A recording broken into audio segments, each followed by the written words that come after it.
As a Christian, I couldn't keep my knowledge a secret and still sleep at night because I just couldn't let him endanger his soul and reputation by doing nothing.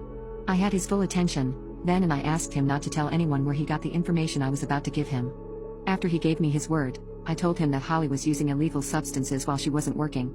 He was absolutely floored, and at first he didn't believe me.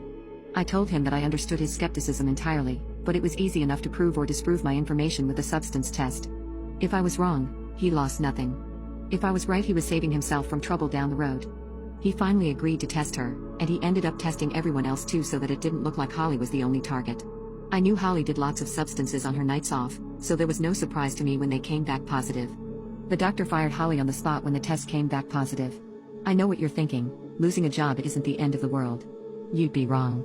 Remember how I said that her boss had a very high reputation in our area? Well, that man called every single hospital and doctor's office in the area to personally ensure none of them hired her. Holly's field of study was all pertaining to the medical profession, so her education was rendered worthless because nobody would hire her. And I wasn't done yet. Not even close. She lost her job, and because she had no income, her car got repossessed. She still had her family though, 2 kids and a fiancé. But that was about to change.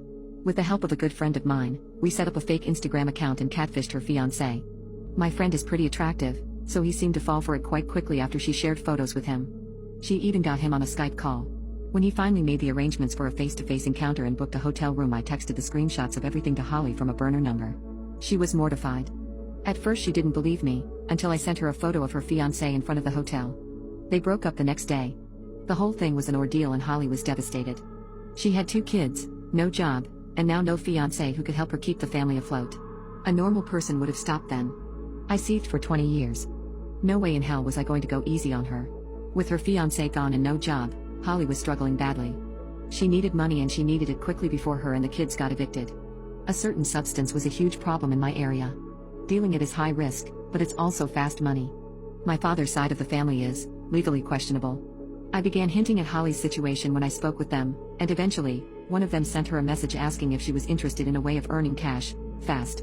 Holly was desperate, so she said yes almost immediately. It was supposed to be a one-time thing. One night, one deal.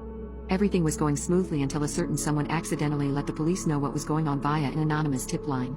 They rolled up to Holly's house at 3 a.m. and caught everybody inside red-handed. Watching her cry as they handcuffed her and put her in that police cruiser was one of the most gloriously satisfying moments of my life. Holly ended up in jail for a while, and while she was gone the court gave their father, ex-fiancé, sole custody of their children, and Holly was only given supervised visitation. 2 hours once every Saturday. I was behind every single bad thing that happened in Holly's life, in one way or another for an entire 5-year period.